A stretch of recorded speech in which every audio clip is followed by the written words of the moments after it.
j'espère que vous allez bien. Je suis très contente de vous retrouver aujourd'hui pour une nouvelle vidéo puisque ça faisait très longtemps que je n'avais pas filmé. Mais aujourd'hui je reviens pleine de motivation et de joie et de bonne humeur pour une nouvelle vidéo qui sera un peu ma pile à lire de la saison, de l'hiver. Alors il y a des livres qui sont en rapport avec Noël, l'hiver et d'autres pas du tout.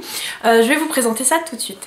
Je vais commencer directement par la lecture que je vais commencer aujourd'hui. Il s'agit de Phobos, le tome 3. Alors je sais pas si on dit Phobos 3, Phobos au cube ou Phobos puissance 3, j'en sais rien. C'est le tome 3, c'est tout ce que je sais, avec pour sous-titre Il est trop tard pour renoncer. C'est publié chez la collection R et c'est écrit par Victor Dixen. J'adore cette série, j'adore Victor Dixen. Je pense que si ça avait pas été lui l'auteur, j'aurais moins accroché, je lui aurais moins donné de crédit parce que la romance est quand même bien présente dans ces tomes et voilà, l'héroïne n'est pas ce qu'il y a de plus attachant non plus, mais j'aime beaucoup l'écriture, j'aime beaucoup le style et j'aime beaucoup ce que fait l'auteur en général. Il est énorme, c'est vraiment un énorme bouquin et voilà, je suis très contente de l'avoir, je le commence dès aujourd'hui.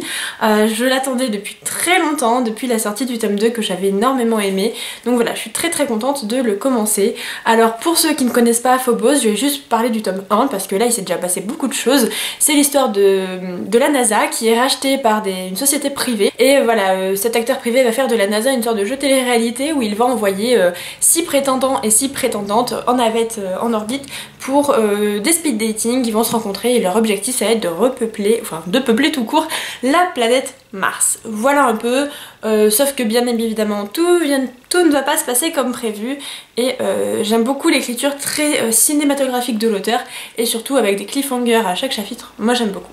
Alors, un second livre que je vais lire, et là c'est plus à la thématique de Noël, en tout cas la couverture me fait beaucoup penser, c'est Grimm Tales for Young and Old de Philip Pullman. Donc c'est des réécritures de contes par Philip Pullman, qui est l'auteur de À la croisée des mondes. Ici je l'ai chez Penguin Classics, mais je sais que Gallimard en a sorti une version toute jolie également. Et voilà, j'ai déjà pu feuilleter et lire quelques contes, notamment celui de Réponse, et je l'ai trouvé très bien.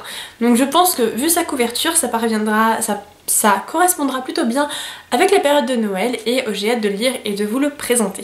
Le second livre, je ne m'attendais pas du tout à le recevoir et ça a été vraiment une très bonne surprise. Il s'agit de Carry On de Rainbow Rowell, qui est l'auteur de Eleanor and Park et notamment de Fangirl.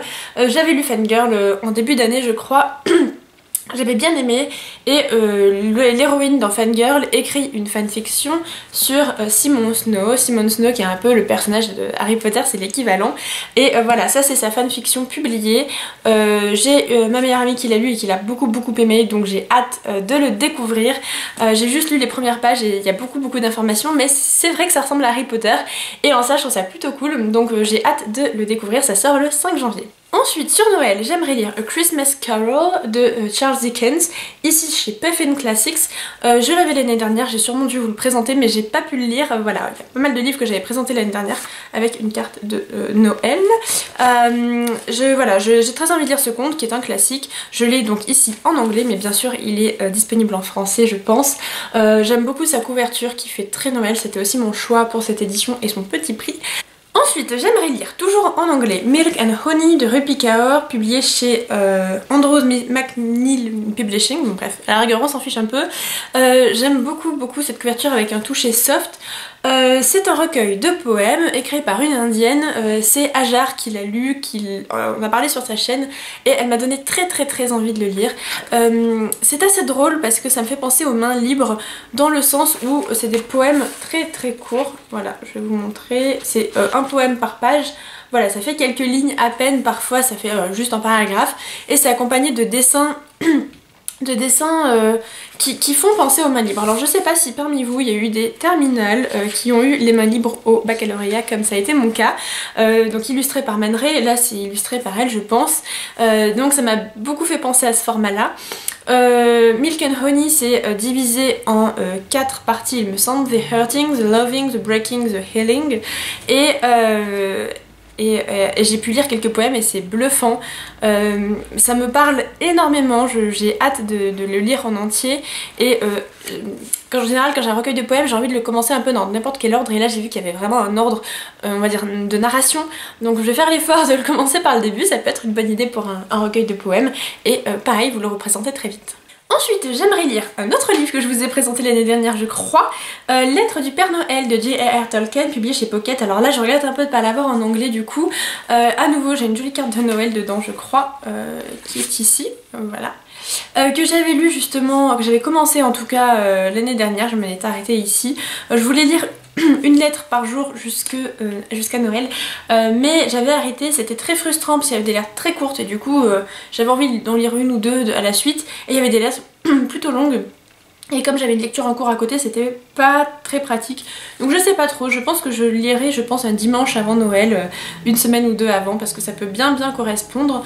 Ou peut-être, je sais pas, lire quelques lettres tous les jours, je verrai bien comment je m'organise. Mais en tout cas, pareil, j'aime beaucoup cette idée, et c'est l'histoire de... Enfin, c'est pas des histoires, c'est des lettres que Tolkien a écrites à ses enfants pour parler de Noël, du Père Noël. Il se fait passer pour le Père Noël et voilà, je trouve ça plutôt bien comme idée. Ensuite, c'est presque fini, j'aimerais beaucoup lire The Wise Man's Fear, donc La peur du sage, c'est le tome 2 du Nom du vent. En français j'ai lu le tome 1, j'ai lu le tome 2 qui est paru en français, ça a été découpé en deux pour le deuxième tome.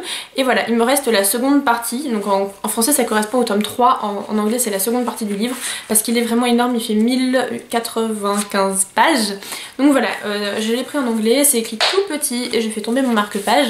Mais voilà, j'aimerais beaucoup le lire, ça a été mon gros coup de cœur cette année, donc sans aucun doute vous le retrouvez dans mon bilan de fin d'année. J'ai hâte de vous le faire d'ailleurs, ce bilan, mais voilà, lui ça a été un énorme coup de cœur et je doute pas que ce tome 2 sera sous la même veine.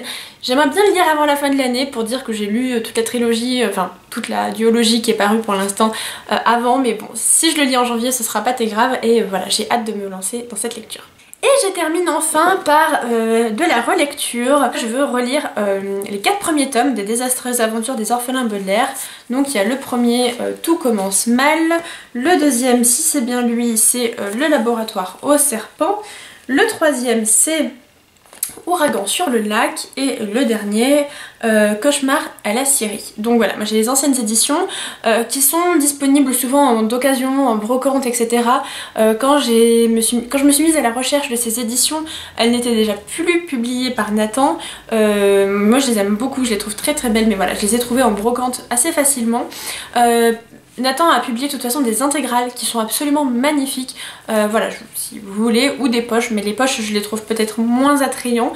En gros c'est un marathon que j'organise, que je participe, il y en a un anglophone, j'aurais bien aimé participer à l'anglophone pour que ce soit plus simple au niveau organisation, mais il a commencé la semaine dernière, le 26 novembre, ça me paraissait un peu tôt, il finit mi-décembre alors que la série sur Netflix commence le 13 janvier, donc voilà, j'avais envie de respecter un peu la date.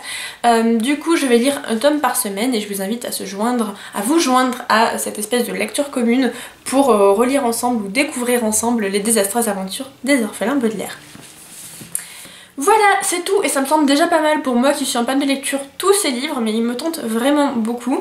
Alors je pense qu'il y aura d'autres livres qui se rajouteront à cette liste et il y en aura sûrement qui vont s'en enlever de cette liste. En attendant, je vous souhaite à tous de très belles lectures. N'hésitez pas à me dire en commentaire que vous avez prévu pour Noël. Je sais que je vais en rajouter 2-3, notamment La fille de l'hiver, je ne sais plus l'auteur mais j'ai pas encore le livre, je pouvais pas vous le présenter, et peut-être d'autres livres que je trouverai en librairie. Voilà, donc n'hésitez pas à me dire vous en commentaire ce que vous voulez lire. En attendant, portez-vous bien et surtout passionnez-vous.